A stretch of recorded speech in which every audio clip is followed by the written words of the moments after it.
Hi, guys. Welcome back to another episode from the Heart. I'm your host, Chloe Trca, and this is a podcast where we talk all things health, wellness, business, lifestyle, and mindset. Essentially, anything I'm walking through in life. I like to turn around and give you guys advice on it, kind of reflect my thoughts into an episode, just to help you guys walk through something that I may have been going through, because I feel like none of the things that we go through alone. Like somebody I'm talking to is probably going through this. Every week I get DMs and messages from you guys thanking me for talking about the topic because it was something you were going through, and like that's why I do what I do. That's literally why I sit here every single week and I'm very like open and vulnerable. And yeah, so I appreciate all the love and all the support that you guys have been giving me these last few weeks. It doesn't go unnoticed. I love the podcast. The podcast is like my special little, I don't know, I just feel so like close and connected to all of you guys who listen. So it's cool to like see your faces and interact and get to like chat with you guys in the DMs. Makes it more real for me, obviously, because I'm talking to a camera. It makes it more like personal, and I love the personal connection. That's why I do what I do. But you guys, if you're watching this too, you can watch this on YouTube. If you don't, I always post the video, but we are literally my notebook. Usually I type my phone, or I type my notes in my phone. But today has been an interesting day. I'm very grateful. I got the new iPhone, finally got delivered. That was kind of a bit of a hassle process, but it got here today and it's been transferring my data all day. It is like 3 o'clock and I haven't had my phone since I think it got delivered at like 9. So I'm grateful I had it this morning when I was like filming my morning routine. Like I mentioned last week in that episode, how 1 hour can change your life. Still on the 5 a.m. train and I'm loving it, you guys. I feel amazing. It just allows me to feel slower through my day. Actually, I am going through, I'm doing some testing that's coming up for my hormones and my gut health and like food sensitivity. I have these coaches, Holistic Health. If I had my phone, I could look it up what their username is, but I don't remember what their actual username is. Anyway, had a meeting with them and we're going to work together for the next 3 months, go through my labs. I'm getting blood work done, doing all of like the testing to see where I'm at because I want to optimize my health. The reason I'm loving this 5 a.m. is because I feel like my nervous system can like slow down. I don't feel as rushed. I feel productive. I'm doing all the things to like feel my best and optimize my health. Like I'm walking within the first hour. I'm waiting 60 to 90 minutes to have caffeine.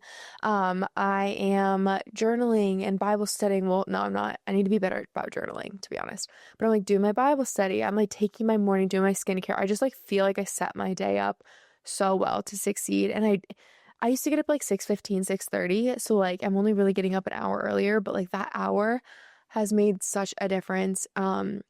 But where I was going with the whole testing thing is I was going through the forms today, filling it out on my computer. I'm doing all the things that I never put, I keep putting off because I don't have my phone. It's really weird. I feel like really weird without it, and it's showing me how addicted I am to my phone. So I want to start implementing like a day without my phone. I don't know where or how or when I'm going to do that, but I just feel like I might need to do it. I don't know how people did it back in the day. I'm addicted to my phone. I really am, and it's not something I'm proud of. But I was filling out these forms and I was pretty impressed. I feel like I had to like rank a lot of like symptoms for like my overall health, and it was like my hormone health, and then one of them was for my nervous system, and that was the one I had noticed. I was like 1 out of 5, you had to rank them, and a lot of them were like 3, 4, and 5, and most of my other ones were like 0, 1, 2. I'm like, dang, my nervous system needs some work. And so I feel like this 5 a.m. morning routine has actually improved my nervous system. Just improve it because it's making me feel less rushed. It's making my anxiety less. I feel like I'm giving it everything I have, because I think often too is like business, entrepreneurial people, women, men, early young adults. Like it's so funny, you guys, on here I keep saying I'm in my early 20s. I'm definitely in my mid 20s. I'm 24, and I had a conversation at church this week and I was like, oh my gosh, I'm not in my early 20s. I'm literally in my mid 20s. So anyway, I had to let y'all know. Sorry if I keep saying early 20s. No, I'm in my mid, but that's all right. Anyway, I feel like for me, something I hate dealing with, okay, I don't like the word hate, but I struggle with is like feeling like I could give more and like failing myself. Like I don't necessarily view a failure as a failure unless I hadn't tried my all. But if I'm giving it my all, I'm giving my best effort, putting my best foot forward. Like I don't view anything as a failure. I really don't. And I think the 5 a.m. thing has been so healthy for me because it's allowing me to truly like I know I'm giving it my all every single day. Like I'm getting up and I'm doing the things, I'm being disciplined, and I'm staying committed. And it really has built confidence. Like they say, keeping promises to yourself is what builds self-confidence. And it really, really has. And it's just been cool to see like the growth in just this last week from doing it. And I really love it. I really do. And it even, like I was mentioning last week again, it comes down to like your night routine too. So it's not just taking discipline a little bit in the morning, like it's taking discipline all throughout my day to like make sure I'm winding down by like 8 p.m. in bed and like asleep between 9 and 9:30 so I can get up at 5 and feel refreshed, because if I don't, like, oof, not good. So anyway, all that being said, I'm loving the morning routine, and I don't really believe anything's a failure if you're giving your best effort. And so it kind of removes that guilt or that pressure, that anxiety and the worry of like what's next. Um, because you know you're controlling what you can control. God controls most everything in our life. But like I mentioned last week, there's two things we can control. And I have really been resting in this. And it is what we do with our time, how hard we work. And actually, a girl DM'd me today the name of the song. And now I don't remember because I don't have my phone. That's why I need my phone. But I have all of my notes here. For this episode, I wrote them out on a notebook. So I'm like, I need my notes. Um, but this week's episode, I really want to dive into the topic about trusting the clearing before the bloom. Um, and you might not know what I mean by that, but maybe I'll rename the app. We'll see. That's what I'm brewing with right now. That's what I'm settling in. But it's essentially just talking about how like God will remove something in your life, but it's to make room for something that's coming. And you guys, this could be so many things. This could be a relationship, a friendship. This could be you losing your job or getting a promotion or getting transferred or starting a new school or anything new. Often it can feel like maybe a failure, like, oh, I failed in that relationship, or I failed in that course, or I failed in that job. But sometimes if we're too stubborn, like we tend to be as humans, whether you're faithful or not, like life's going to happen. And I believe as a Christian, God's going to take control if we don't do what he's asking us to do, if we're not being obedient. And I think often, say it's a relationship or say it's a job, okay? And we're not being obedient to like where we feel led to go, and we feel called out of this now. But it's like you don't want to let go for some reason. Maybe you're scared to be alone. Maybe you're scared to take a pay decrease. Maybe you're scared to have to transfer and go and start something new and train in a new area you've never like had experience in, because change is really scary and there's a lot of unknowns. But God does this to test our faith and to test our willingness to try something new and to trust that he will get us through. He loves when we're weak because then he can be strong and his strength can be shown through it. So a lot of these moments where God's removing something, I do think it maybe weakens our flesh, but I think it strengthens our spirit because we have no other option but to rely on him. And it's just so funny because typically our flesh is what's keeping us in there and what's requiring God to kind of do it his way, because I do believe that like there's a lot of opportunity for us to kind of be obedient and like make the decisions ourselves based on like the call, that we feel from the Lord. But if we don't, like he's going to intervene and he will make it happen himself. So it's really bizarre. And I think it happens more times than not. And sometimes obviously we don't receive it as a blessing, and we get frustrated and we get anxious and we get worried and we get sad and we get stressed. And we beat ourselves up because we're like, why am I failing? Why is this not happening? Why is this not working out for me? But you have to realize God wouldn't take you out of something if he wasn't already planning to put you somewhere better. Like he's pruning us. He is refining us. He's chiseling us out, and we're not meant to stay anywhere forever. And so it's actually a really beautiful thing when you're being called out if God's removing you from something, because that means like, I kind of view it as like job well done. Like you mission accomplished, like you served your purpose there. And now I have bigger and better things, and I have a new area for you to serve and influence, I guess, make your own path in. So maybe it's a job, and maybe you got fired and you're like, you know what? I suck. I failed. Like I wasn't good enough at my job. But like truthfully, you probably are really good at your job. I mean, I don't know all the circumstances, but there is a world that God really just believes like you belong somewhere better. And it doesn't feel like that in the time, but once you're in your new position, it's going to all make sense. And I think that's the beautiful thing about faith is like we can live in this existence. People are always like, why do Christians have so much joy? And I think it's because we remove a lot of the anxiety and the worry because we really do have a firm belief in God's plan. And like right now, there are changes being made in my life. And that's why this episode is happening. And this is the first time I'm like, I don't want to say I'm proud of myself, but I'm like, I'm so confident because I have never responded this well to something. Because I have the comfort and the knowing that the Lord is like with me in this and like it's gonna be okay. Even as like scary as it seems and as how like stressful it was right when I was like coming to terms with this, I was like, oh no, like oh no, oh no. Like I've kind of been fearful of this, knowing it was coming. And I think I've known it was coming because God's been planting the seeds for me to make the decision on my own and I didn't. Um and I have so much peace about it. And that's how I know it's God. That's how I know God's doing this, because I have peace about it. I have seen so much fruit from this decision already. It hasn't even happened yet, but I like it's coming, and it's gonna happen soon. And I'll probably talk about it a little bit more in the next month or so. But it's been really beautiful to see. Like I feel like I haven't been the. I feel like I have been the best version of myself the last week. Because this all kind of like not fell through, but like I kind of found out and figured this out about a week ago. And it's not for sure, but I'm like trying to be so obedient to the Lord and like fully hear him and see him right now in this. But I have never had so much peace about something. And I feel like I've been the best version of myself the last week, the last 7 days. Like it has put a fire under me, but it has brought out like the most confident version of myself and the most like peaceful version of myself. And I just feel like I have my old self back. Like it's in a good way. I know I'm always like, oh, like my old self was this, that, and that, but like I have my old self with the Lord. So it's like the most beautiful version of myself.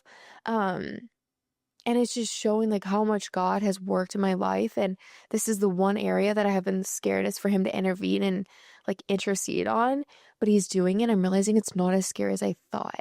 And I'm like excited. Like I'm almost excited for it to happen because I'm excited to see what fruit comes from it. Because when he's pruning and he's plucking away certain fruits, like new ones are going to grow and blossom. And how exciting is that? Like new chapters and new seasons I have realized have been so fruitful and change is so good. Change is so necessary. Um, and I'm really excited about it. But it's funny because it reminded me even like writing this out and talking about this. It was even reminding me of this story when I was little. I was like maybe 12, 14-ish, maybe like 12. Um, and I was trying out for volleyball teams. I played club volleyball as a kid, and I'd always played for like my like school district's club team, but it wasn't that competitive. It was kind of like very average skill level. But that's like what I had started out with. I think I had bet on it a season or two. And there was a lot more opportunity in my area, a lot of other competitive clubs that were just higher level. And I remember I tried out and I had a lot of confidence because I was like one of the better players on my team the season before. And I went to the tryouts, like not nervous, like having fun. I played so well. Like I on it, and this is gonna sound like cocky, but I remember walking out of there being like, I was the best athlete in that gym. Like there's no way I'm not making it the A team and starting and like pretty much running the court, you know? Like I was like, that was so fun. And then tryouts came back and I didn't make the team. And I was like, I was devastated, you guys. I remember sitting on my couch crying for like 2 days, like devastated as like a 12-year-old. And the coach had called my mom to tell me. And like usually they send out an email, and all my friends were getting the emails being like, oh, I made the team, like whatever. And I remember all my teammates from the last season, some of my best friends were texting me. And I was like, why, mom, like, why haven't I got an email? Because I was so confident. Like, I was so confident. And she knew, like, I was a good athlete. She knew I was decently good at volleyball. Like, it was really weird I hadn't heard back. And I was like getting anxious as a kid.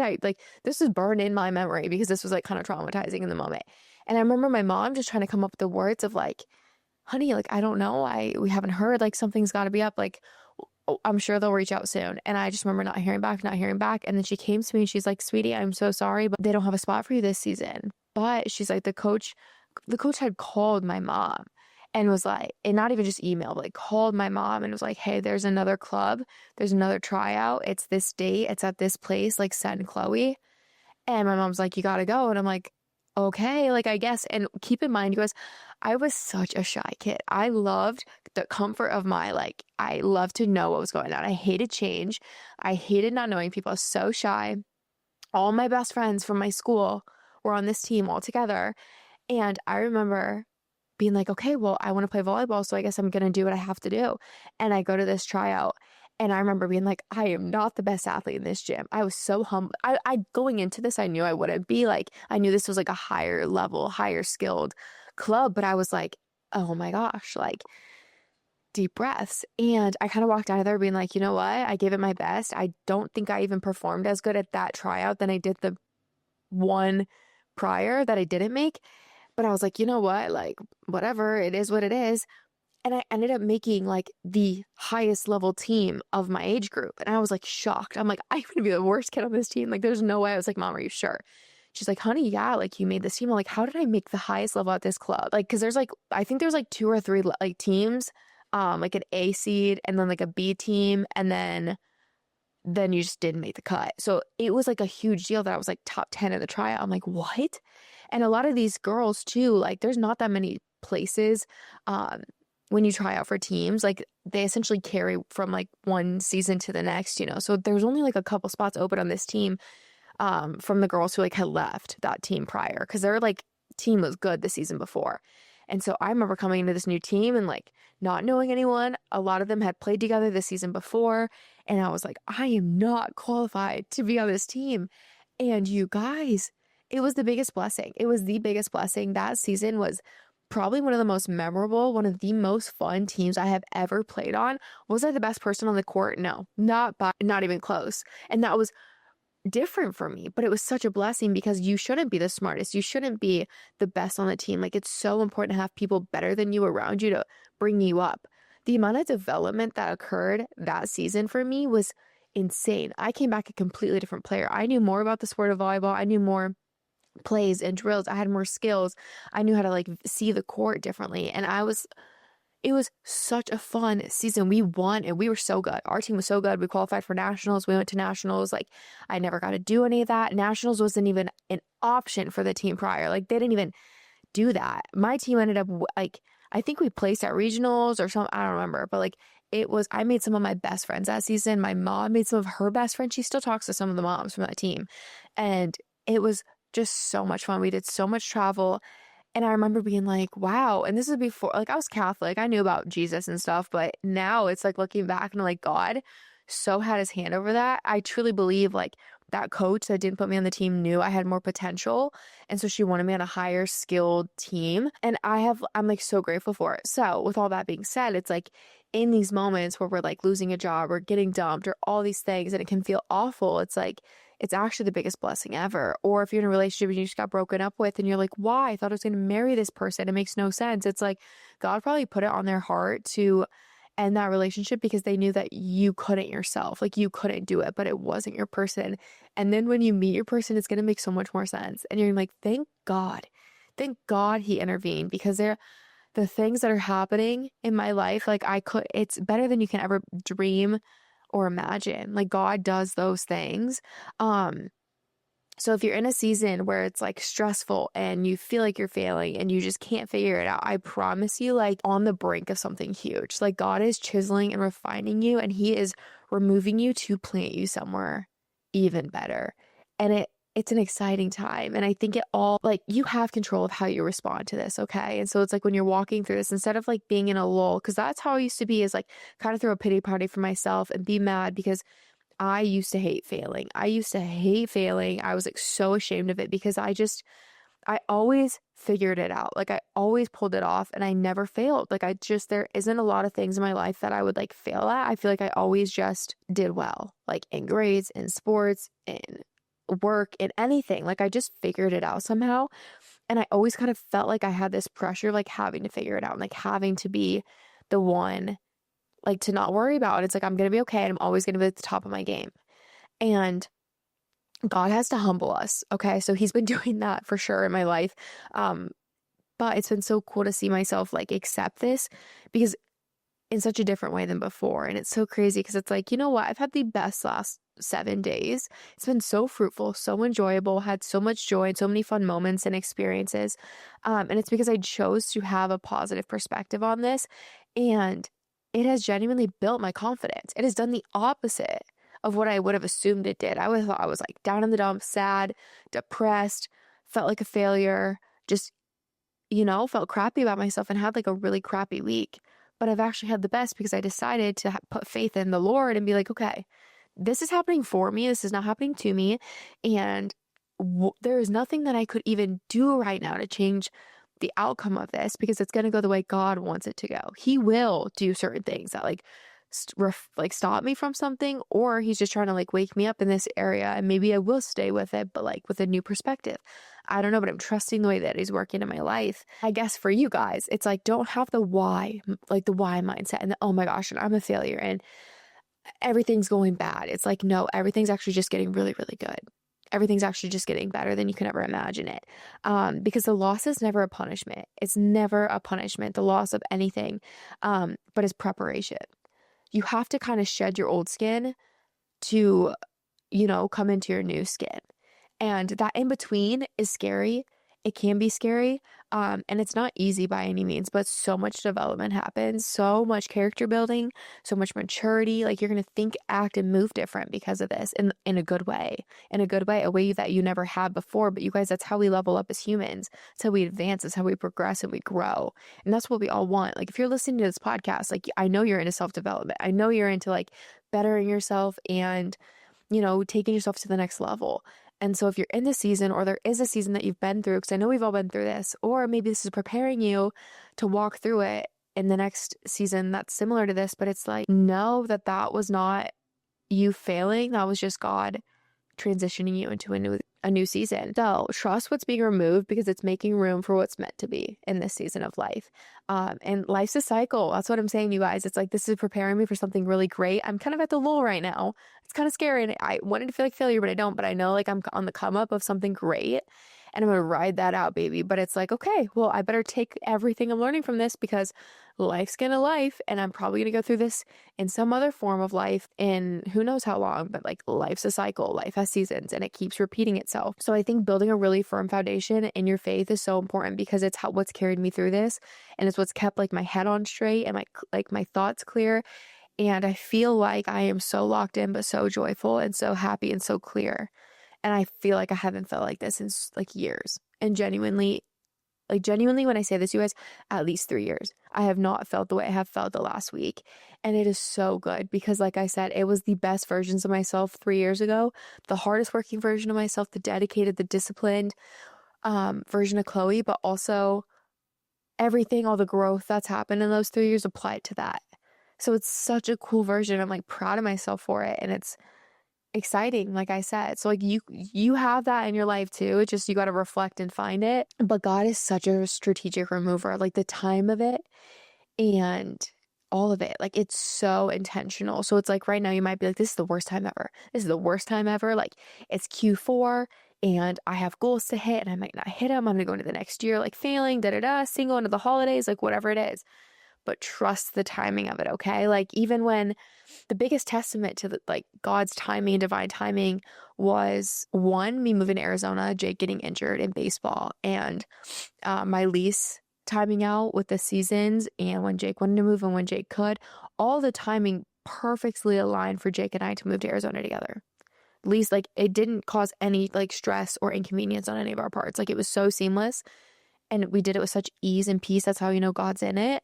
But the second testament in the last few years that I firmly believe in, and it's so evident to me, was meeting Kyler, my boyfriend. Like he came into my life at such an unexpected time, but it made so much sense.